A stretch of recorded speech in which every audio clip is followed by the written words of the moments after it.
नमस्कार, मैं अशोक कुमार पांडे और स्वागत है आपका द क्रेडिबल न्यूज पर। ऐसा लगता है कि ईरान पर हमला कभी भी हो सकता है।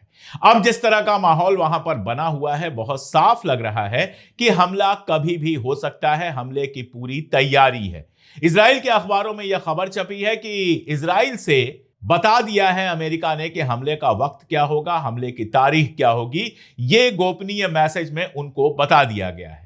अगर जमीनी तैयारियों का देखें तो आप देखेंगे कि अमेरिका के अब 3 जहाज ईरान के आसपास हैं। जॉर्डन के पास मित्वाता साली एबी जहाज है। उसके अलावा यूएसएस थियोडोर रूजवेल्ट और यूएसएस अब्राहम लिंकन भी तैनात हैं और डिएगो गार्सिया द्वीप के पास भी पूरी तैयारी है, जिसको द हैमर कहा जाता है, जहां से लगातार बम बरसाए जा सकते हैं। ये 3 जहाज दिखाई दे रहे हैं तेजी से बढ़ते हुए ईरान की तरफ। इन जहाजों के बारे में आपको पता है कि इन पर जहाज होते हैं, बम बरसक जहाज होते हैं, F-16 और बाकी सारे जहाज होते हैं जिनसे बम बरसाया जा सकता है, जिनसे तुरंत जहाजों को रवाना किया जा सकता है ईरान की सीमा के अंदर और बम बरसाया जा सकता है। तैयारी यह है कि एक साथ ईरान की नेवी, ईरान के एयरफोर्स और ईरान की जो जमीनी फौज है, तीनों पर अटैक करके तीनों को नाकाम कर दिया जाए। और जब यह सब तैयारी है तो मुझे एक पुरानी घटना याद आती है 2016 की। 2016 में भी ऐसा ही अमेरिका का एक जहाज ईरान के सीमा के पास पहुंच गया था। समंदर में जो ईरान की सीमा है उसके अंदर घुस गया था। थोड़ी देर बाद यह हुआ कि सारे के सारे लोगों को गिरफ्तार कर लिया गया, जहाज को ब्लॉक कर दिया गया और उसके बाद उस जहाज पर जो लोग थे, अमेरिकी सैनिक थे, उनकी जो वीडियोस आई, वो वीडियो सारी दुनिया ने देखी कि कैसे हताश, परेशान वो बिल्कुल बैठे हुए थे, माफिया मांग रहे थे कि हमसे गलती हो गई। ईरान ने बाद में उनको रिहा कर दिया क्योंकि अमेरिका ने कहा कि गलती से वो ईरान की सीमा के अंदर चले गए थे। ज्यादा पुरानी बात नहीं है, 10 साल पुरानी बात है, 2016 की। और अब 2016 के बाद पहली बार हुआ है कि ईरान की सीमा के इतने करीब इनमें से एक जहाज जो है यूएसएस अब्राहम लिंकन, वो ईरान की सीमा के बेहद करीब पहुंचने की कोशिश कर रहा है। जाहिर सी बात है कि जो ही ये ईरान की सीमा के अंदर घुसेगा, ईरान अपने तरीके से इस पर हमला करेगा, ड्रोन से, मिसाइल से, बाकी सबसे हमला करेगा। इसलिए जिस पॉइंट पर अंदर घुस जाए उस पॉइंट पर समझ लीजिए कि जंग शुरू हो गई। ट्रंप का एक बयान आया, ट्रू सोशल पर वो लिखता है और ट्रू सोशल पर उसका बयान आया जिसमें वो कहता है कि एक बहुत बड़ा आर्माडा, मतलब जंगी जहाज आप कह सकते हैं, वो पहुंच रहा है ईरान के बहुत करीब। हम जंग के बिल्कुल पास हैं और ईरान अगर नो न्यूक्लियर वाले मामले पर समझौता कर लेता है तो वो बच सकता है, वरना ईरान पर बहुत बड़ा हमला होगा। देखिए, समझौते को लेकर कल मैंने बात की थी कि 2-3 तरह के प्रपोजल ईरान को दिए गए और ईरान ने वो प्रपोजल ठुकरा दिए क्योंकि किसी भी खुद मुख्तार मुल्क के लिए ऐसे प्रपोजल बेहद शर्मनाक होते हैं। कल एक और खबर कुम से आई है। इसको कंफर्म कर पाना मुश्किल है क्योंकि ईरान की किसी ऑफिशियल मीडिया से यह खबर पब्लिश नहीं की गई है। इंटरनेट वगैरह भी अभी ईरान में उतना नहीं चल रहा है, इसलिए इस खबर को कंफर्म कर पाना बहुत मुश्किल था।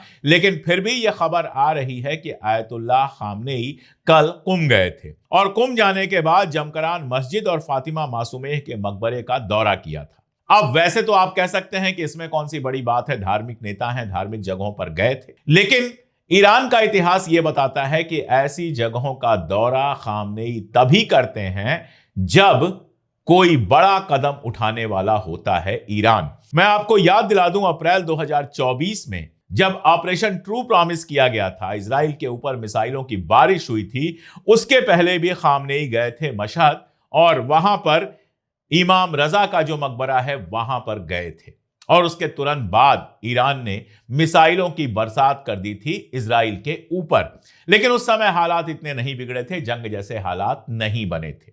अब यह खबर कितनी सच है कितनी गलत ये हम नहीं जानते, लेकिन अगर यह खबर सच है तो इसका मतलब यह है कि ईरान पूरी तरह से तैयार है जंग के लिए और ईरान के पास यह इंटेल है कि उसके ऊपर कभी भी हमला हो सकता है। जुबानी जंग तो लगातार जारी है। जब ट्रंप ने यह बयान किया तो अरगाची ने भी एक बयान लिखा, ट्विटर पर लिखा और उसमें यही लिखा कि ईरान की जो आर्मी है वो पूरी तरह से तैयार है। अगर हमारे ऊपर हमला होगा और जो एक प्लान बन रहा है कि खामनेई को रास्ते से हटा दिया जाए, खामनेई के ऊपर सीधा निशाना बनाकर खामनेई को मार दिया जाए। अगर खामनेई के ऊपर कोई हमला होता है, खामनेई को कोई नुकसान होता है, तो हम इसको जंग का आगाज समझेंगे और इसके बाद जंग बहुत तेजी के साथ बढ़ जाएगी और हम हमला करेंगे। ईरान के ही एक और इंपॉर्टेंट लीडर शामखानी के बयान तो इजराइल के अखबार में छपे हैं, इजराइल के कई अखबारों में छपे हैं और यह बयान कहता है कि अगर हमारे ऊपर हमला हुआ तो हम तेल अवीव के सीने पर हमला करेंगे, इन द हार्ट ऑफ तेल अवीव, यानी तेल अवीव को सीधा निशाना बनाएंगे, सीधे तेल अवीव की इमारतों पर, उनकी जो आर्मी की इमारतें हैं, मोसाद की इमारतें हैं, बाकी इमारतें हैं, उन पर सीधा हम हमला करेंगे। अमेरिका एक भी हमला करेगा तो उसको हम ये मान के चलेंगे कि इजराइल का भी हमला है और हम सीधे इजराइल के ऊपर हमला करेंगे। दरअसल जंग इतनी टली क्यों है? जंग की तैयारी तो हो चुकी थी, 15 दिन पहले ही यह जंग शुरू हो जानी चाहिए थी। पूरी प्लानिंग CIA और मोसाद की यही थी कि एक तरफ गड़बड़ियां फैलाएंगे और दूसरी तरफ अमेरिका और इजराइल हमला कर देंगे। और अब यह बात तो बहुत क्लियर हो चुकी है कि CIA और मोसाद ने सारी गड़बड़ी फैलाई थी, लेकिन इनकी प्लानिंग क्या थी? इनकी प्लानिंग यह थी कि CIA और मोसाद जब ईरान के अंदर तमाशा करेंगे तो वो इतना फैल जाएगा कि रेजीम उसको संभाल नहीं पाएगी, और जब रेजीम संभाल नहीं पाएगी तो एक तरफ वो अंदरूनी परेशानियों से जूझने में लगी रहेगी, दूसरी तरफ बाहर से हमला करके उसको और कमजोर कर दिया जाएगा, पूरी तरह से हरा दिया जाएगा, बर्बाद कर दिया जाएगा। यह प्लानिंग अनसक्सेसफुल तब हो गई, यह प्लानिंग नाकामयाब तब हो गई जब जो भी तमाशा वहां पे शुरू किया गया था उसको 2-3 दिन के अंदर ईरान की सत्ता ने संभाल लिया, सड़कें नॉर्मल हो गई और जो प्रदर्शनकारी थे जिनको रजा पहलवी लगातार भड़का रहा था वो प्रदर्शनकारी गायब हो गए। उनको यह एहसास हो गया कि हमारे बीच में CIA और मोसाद के लोग आ गए हैं जो असल में सत्ता पलटना चाहते हैं, रेजीम चेंज करना चाहते हैं। आज भी आप देखिए इजराइल के अखबारों में क्या छपा है, यही छपा है कि ट्रंप उन नए तरीकों के बारे में सोच रहा है जिससे रेजीम चेंज की जा सकती है। तो असल जो उद्देश्य है वो सिर्फ और सिर्फ खामनेई को सत्ता से हटाना और वहां पर अपना पिट्ठू बिठाना है। अब उस समय समझ में आ गया कि अंदरूनी जो बवाल था वो तो संभाल में आ गया। अब अगर बाहर से हमला होगा तो ईरान उतनी ही ताकत के साथ लड़ेगा जितनी ताकत से लड़ने की उम्मीद की जाती है। इसलिए हमलों को कुछ दिनों के लिए टाल दिया गया और ज्यादा तैनातियां की गई, ईरान को चारों तरफ से घेरने की तैयारी की गई, दुनिया भर के जहाज ये वो सब ईरान के आसपास लगा दिए गए हैं, ये तय करने के लिए कि जब हमला हो तो ईरान हम पर भारी ना पड़े। कहा जा रहा है कि कुवैत के पास थार्ड मिसाइल लगाई गई है ताकि जब ईरान हमला करे तो कुवैत के अंदर तक वो ना पहुंच पाए। सबसे बड़ा जो बेस है वो जॉर्डन का अल उदैद बेस है और उसको भी वहां पर भी थार्ड मिसाइल वगैरह लगाकर, थार्ड आप जानते हैं एंटी मिसाइल होता है, कोई मिसाइल अगर आसमान में आ रही है तो उसको पहले से पहचान कर और हमला कर देता है, उस मिसाइल को आसमान में ही नाकाम कर देता है। वैसी मिसाइलें जॉर्डन में भी लगाने की बात हो रही है और कहा जा रहा है कि जॉर्डन ही बेसिक सेंटर बनेगा जहां से ईरान के ऊपर हमला होगा।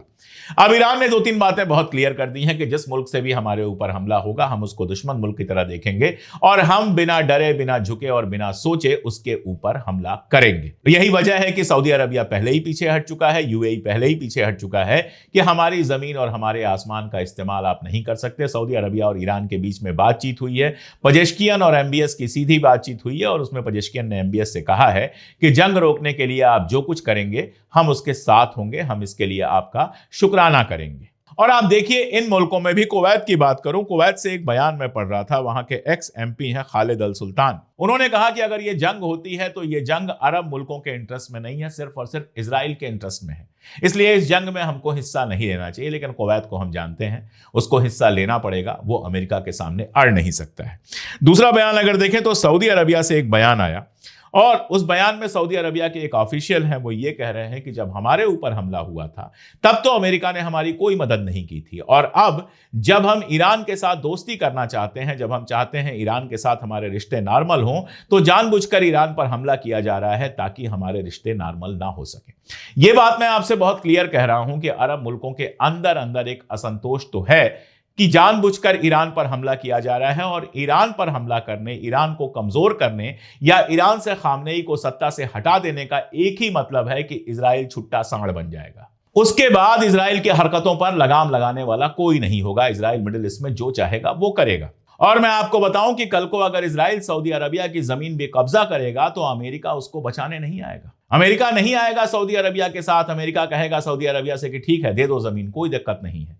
और इजराइल की भूख इतनी है कि सारे अरब को खाकर भी उसका पेट भरने वाला नहीं है, और इजराइल किसी का नहीं है। बीच में मैं आपको बताऊं, नेतन्याहू का एक बयान आया, जब वो एक सैनिक जो बचा हुआ था, जो हमास के कब्जे में तो नहीं था लेकिन था वो गजा के अंदर आखिरी सैनिक, उसको जब ये लोग लेके आए तो बयान दिया नेतन्याहू ने कि हमारे सैनिक इसलिए मारे गए क्योंकि जो बाइडेन ने हमको हथियार नहीं दिए थे, हथियारों पर एम्बार्गो लगा दिया था। हम जानते हैं, तब से मैं कवर कर रहा हूं 7 अक्टूबर के बाद से लगातार, कि बाइडेन ने जबरदस्त हथियार दिया है, पैसा दिया है। बाइडेन का उस समय का एक सेक्रेटरी आया और उसने कहा कि थैंक यू बोलना चाहिए था, लेकिन यह एहसान फरामोश हमारे ऊपर उंगली उठा रहा है। तो उसका भी नहीं हुआ। आज अगर आप देखेंगे, जेरूसलम पोस्ट का जो संपादकीय छपा है, एडिटोरियल छपा है, वो भी इसी बात को कह रहा है कि बाइडेन ने तो हमारी हर तरह से मदद की थी, ये बाइडेन का नहीं हुआ। और जब बाइडेन सत्ता में था तब ये गया था अमेरिका, ट्रंप इससे मिलने के लिए बेकरार था, ये ट्रंप से मिलने तक नहीं गया। और अब जब बाइडेन सत्ता से हट गया है तो ये बाइडेन के बारे में उल्टा सीधा बोल रहा है। तो इजराइल किसी का नहीं है। लेकिन अमेरिका की पता नहीं क्या मजबूरी है, या फिर इजराइल की लॉबी इतनी मजबूत है कि वो इजराइल के इशारे पर कुछ भी करने को तैयार है। ये जिस जंग की तैयारी भी चल रही है वो इजराइल के इशारे पर ही है। और मिडिल ईस्टर्न कंट्रीज सारी जानती हैं कि एक बार ईरान बाहर गया, एक बार ईरान का हाल सीरिया जैसा हुआ, एक बार ईरान से खामनेई की सत्ता गई और किसी और को बिठा दिया गया, इसका मतलब यह होगा कि इजराइल को कंट्रोल करने वाला कोई नहीं होगा। इजराइल मिडिल ईस्ट में अपनी पूरी मनमानी करेगा। और ईरान में आगे क्या होगा किसी को नहीं पता है। मार्क रूबियो कल बैठा हुआ था, उससे पूछा गया तो उसने कहा कि अभी हम नहीं कह सकते हैं कि खामनेई को हटाकर हम किसको सत्ता में बिठाएंगे। तो रजा पहलवी जो रोज नए नए वीडियो बना के जारी करता है, रजा पहलवी जो ख्वाब देख रहा है कि ईरान की गद्दी पर बैठ जाएंगे, पहले ट्रंप ने उससे मिलने से इंकार कर दिया और अब रूबियो कह रहा है कि हमें पता ही नहीं है कि गद्दी पर कौन बैठेगा। कोई जरूरी नहीं है कि रजा पहलवी बैठे, हो सकता है कि जोलानी की तरह किसी एक्स ISIS को ईरान की गद्दी पर बिठा दिया जाए। और जो बेसिक प्लान है मैं आपको बता ही चुका हूं कि ईरान को कई हिस्सों में बांट दिया जाए, केवल पर्शिया एक छोटा सा हिस्सा छोड़ा जाए जिसके पास ना गैस हो, ना तेल हो, ना नेचुरल रिसोर्सेज हो। बाकी सारे जो नेचुरल रिसोर्सेज वाले इलाके हैं, तेल वाले इलाके हैं, उन पर अमेरिका और इजराइल का इनडायरेक्ट या डायरेक्ट कब्जा हो जाए। इसीलिए इराक तक में उसको ईरान समर्थक नेता मंजूर नहीं है। कल मैंने बहुत डिटेल में बात की थी। तो पूरे अरब में एक असंतोष तो है, सामने बोलने की हिम्मत भले ना हो, लेकिन अंदर अंदर असंतोष है। और मैं एक बात आपको बताऊं कि अगर ईरान वार होता है तो मिडिल ईस्ट वही नहीं रह जाएगा जो आज है। बहुत जगह बहुत कुछ बदलाव आप देखेंगे और जो कुछ होगा वो दुनिया देखेगी। पहली बात तो यह कि ईरान को हफ्ते भर में हराने का ख्वाब इतना आसान काम नहीं है। मैं ये नहीं कह रहा हूं कि अमेरिका की आर्मी कुछ कर ही नहीं पाएगी। जाहिर तौर पर दुनिया की सबसे मजबूत आर्मी है, सबसे ज्यादा और सबसे नए हथियार हैं, तो अपनी तरफ से वो सब कुछ करेंगे। लेकिन ईरान पिछले 20 बरस से इस दिन के लिए तैयार हो रहा है। ईरान ने अपनी तरफ से कभी कोई जंग नहीं छेड़ी, लेकिन अपने हथियार, अपने मिसाइल, अपने ड्रोन वो लगातार तैयार कर रहा है, क्योंकि उसको मालूम था हमेशा से कि कभी ना कभी इजराइल और अमेरिका मिलकर हमला करेंगे। इसलिए दुनिया में किसी को नहीं पता है कि ईरान की तैयारी में क्या क्या है। जब वो बंद मुट्ठी खुलेगी तब उसमें से निकलेंगे मिसाइल्स, निकलेंगे ड्रोन्स, निकलेंगे और वो हथियार निकलेंगे जो चाइना और रशिया ने स्पेशली दिए हैं। और उसके बाद जो तबाही का मंजर होगा वो सारी दुनिया देखेगी। तो पहले तो ये जंग ही इतनी आसान नहीं होगी। अफगानिस्तान में कल UN में बैठकर ईरान का जो डेलीगेशन है उसने कहा कि आप अफगानिस्तान में लड़े, इराक में लड़े, $60 ट्रिलियन से ज्यादा की रकम बर्बाद कर दी, 7,000 से ज्यादा अमेरिकन सैनिक मारे गए, मिला क्या? ईरान में इससे भी ज्यादा लोग मारे जाएंगे और इससे भी ज्यादा पैसे खर्च होंगे। जो पहले से अमेरिका बैंकरप्सी की तरफ बढ़ रहा है वो और तेजी के साथ बढ़ेगा, इतना तो बिल्कुल कहा जा सकता है। इसीलिए सब कोशिश कर रहे हैं कि कैसे भी जंग रुके। टर्की का एक बयान आया है, वहां जाने वाले हैं अरगाची, उसका बयान आया है कि अरगाची जब हमारे पास आएंगे तो जंग को रोकने का तरीके पर हम बात करेंगे और जंग रोकने की कोशिश करेंगे। सऊदी का मैंने आपको बताया ही है, बाकी मुल्कों का मैंने आपको बताया ही है, इसलिए कोशिश तो सब करेंगे। और ईरान पूरी तरह से तैयार है। कल उसने एक वीडियो जारी किया और उस वीडियो में AI से बना हुआ वीडियो था। जो आर्माडा है इनका, जो USS अब्राहम लिंकन है, उसकी तस्वीर दिखाई और उसमें दिखाया ताबूतों की लाइन लगी हुई है। यानी कहा यह कि जो लोग भर के इसमें आ रहे हैं वो आएंगे तो जिंदा, लेकिन लौट कर जाएंगे ताबूतों में। तो ईरान भी अपनी तरह से तैयार है। ईरान के पास भी हथियारों की कोई कमी नहीं है। जंग होगी तो फिर दोनों तरफ से जबरदस्त हथियार चलेंगे और पूरा अरब इलाका इस जंग की आग में जलेगा। मैं आपको मस्क का एक पुराना ट्वीट दिखाता हूं, अब तो वो बदल गया है, इजराइल की भाषा बोलता है। यह ट्वीट उसने किया था जिसमें ईरान के चारों तरफ अमेरिका के बेसिस थे और वो कह रहा था कि ईरान हमसे जंग चाहता है। तो अमेरिका तो लंबे दौर से तैयारी कर रहा था इस जंग की, और इसीलिए मैं बार बार कह रहा हूं कि ईरान को लंबे दौर से यह पता था कि यह जंग आज नहीं तो कल होनी है, इसलिए ईरान तैयार था। लेकिन इसी बीच में एक और खबर आई है जो सीधे इस जंग से तो ताल्लुक नहीं रखती है, लेकिन बड़ी इंटरेस्टिंग खबर है, हमारे एक दोस्त ने दी है। आप जानते हैं इजराइल में अस्कलान नाम की एक जगह है जहां हुसैन इब्न अली शहीद हुए थे और उनका मकबरा हुआ करता था, उनकी कब्र हुआ करती थी, जिसको मशहद नबी हुसैन कहते थे। 1950 में 1950 में इसको तुड़वा दिया गया। अब ये एक अजीबो गरीब खबर आई है कि एक शिया मुसलमान जो इजराइल में रहते हैं वो उस कब्र पे जिसको तुड़वा दिया गया है वहां पर कोई प्रोग्राम कर रहे हैं जिसमें हिंदुस्तान से भी बहुत सारे शिया मुसलमान जा रहे हैं। अब यह खबर मैंने देखी तो मुझे थोड़ा आश्चर्य हुआ। पहला आश्चर्य तो यह हुआ कि इजराइल ने इस तरह के किसी जलसे की इजाजत कैसे दे दी।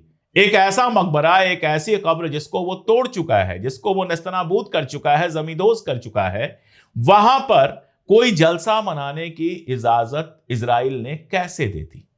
क्योंकि जहां तक मुझे पता है इजराइल के अंदर या फिर फलस्तीन के अंदर भी शिया मुसलमानों की कोई बहुत बड़ी संख्या है नहीं, तो वहां कोई प्रेशर ग्रुप तो ऐसा नहीं हो सकता है जो अपने दम पर इस तरह का कोई जलसा करा रहा हो। इसलिए एक शक तो होता है कि क्या इजराइल के सपोर्ट से यह जलसा हो रहा है। मुझे नहीं पता, मैं नहीं जानता कि इजराइल के सपोर्ट से जलसा हो रहा है या किस तरह से हो रहा है। लेकिन ऐसे वक्त में जब इजराइल और अमेरिका ईरान के ऊपर अटैक की प्लानिंग कर रहे हैं, इजराइल के अस्कलान में शिया मुसलमानों का एक जलसा तय पाया जाना और उसमें लोगों को बुलाना और इजराइल का लोगों की आने की इजाजत देना और जलसे के होने की इजाजत देना, यह अपने आप में सवाल खड़ा कर रहा है। और इजराइल जिस तरह से बांटो और राज करो की राजनीति करता है, इजराइल जिस तरह से फॉल्ट लाइंस ढूंढता है, जाहिर तौर पर शक पैदा करता है कि क्या यह कोई नया खेल हो रहा है। खामनेई ने कल एक वीडियो जारी किया जिसका शीर्षक है, जिसका उन्वान है गॉड इज एनफ, ईश्वर ही काफी है, अल्लाह ही काफी है। उनमें कुछ पुराने वीडियोस हैं, उनके कुछ और चीजें हैं, और कुल मिला जुला के इस वीडियो में कहा गया है कि डरने और घबराने की जरूरत नहीं है, अगर हमला होगा तो हम उसका पूरे दम से मुकाबला करेंगे। अब ट्रंप की धमकी कितनी धमकी है या फिर बातचीत की उम्मीदें खुली हुई हैं, क्योंकि एक खबर यह आई है कि इजराइल के पार्लियामेंट के जो स्पीकर हैं उन्होंने ये बात कही है कि अभी भी हम टॉक्स के लिए, बातचीत के लिए खुले हुए हैं, जबकि अरगाची कई बार कह चुके हैं कि एक तरफ धमकी और एक तरफ बातचीत नहीं हो सकती है। लेकिन कौन जाने अंदर से बातचीत का कोई रास्ता खुला हो, अरब मुल्क ही कोई रास्ता खोलने की कोशिश कर रहे हो, अरब मुल्क मीडिएट करके कैसे भी ये जंग रुकवाना चाह रहे हो। मैं तो यही चाहूंगा कि किसी भी हाल में ये जंग रुके ना हो, जंग जहाजें जहां से आई हैं वहां से वापस लौट जाएं, किसी जगह पर एक समझौता हो जाए। लेकिन इतना तो मैं भी जानता हूं कि जीरो इन्वेस्टमेंट के मामले पर ईरान कतई समझौता नहीं करेगा। अगर ट्रंप थोड़ा झुकने को तैयार होंगे तभी समझौता होगा, और यह हमें नहीं पता है कि बाहर क्या बयान दिया जा रहा है, अंदर क्या तैयारियां चल रही हैं। इसलिए हो सकता है 2-4 दिन में आपको जंग की खबर मिल जाए, और यह भी हो सकता है कि 2-4 दिन में आपको खबर मिले कि समझौते की बातचीत दोबारा शुरू हो गई है। जैसा जो होगा वो मैं आपको रिपोर्ट करता रहूंगा। दुआ कीजिए कि जंग ना हो, जंग में दोनों तरफ से हजारों लोग मारे जाएंगे, पूरा अरब तबाही की तरफ जाएगा, दुनिया भर में तेल की कीमतें कहां जाएंगी हमें नहीं पता। और सबसे बड़ी बात यह है कि जो लोग मारे जाएंगे वो सबसे ज्यादा दर्दनाक होता है। इसलिए मैं तो यही दुआ कर रहा हूं कि जंग ना हो। आप भी दुआ कीजिए जंग ना हो। मैं लगातार रिपोर्ट करता रहूंगा, आप हमारे साथ बने रहिए, वीडियोस देखते रहिए, शेयर करते रहिए, दोस्तों रिश्तेदारों को भेजते रहिए। चैनल अगर अब तक सब्सक्राइब ना किया हो तो जरूर सब्सक्राइब कर लीजिए, और अगर हमारी टीसीएच फैमिली का मेंबर बन जाएंगे तो इससे अच्छी बात क्या होगी। स्क्रीन पर आपको एक क्यूआर कोड दिख रहा होगा, उसको स्कैन करके 3 रुपए रोज से भी कम पर हमारे मेंबर बन सकते हैं। और अगर यहां से नामुमकिन हो रहा हो तो हमने पिन कमेंट में, डिस्क्रिप्शन में, हर जगह इसका लिंक दिया हुआ है, उस लिंक को आप फॉलो कर सकते हैं। वीडियो के ठीक नीचे ज्वाइन का बटन तो है ही। जुड़िए हमारे साथ, ताकत बनिए, ताकि हम बिना डरे बिना झुके पूरी हिम्मत से आपको वो सच बता सकें जो देशी विदेशी गोदी मीडिया आपसे छुपाने की कोशिश करता है। आज के लिए इतना ही, बहुत शुक्रिया।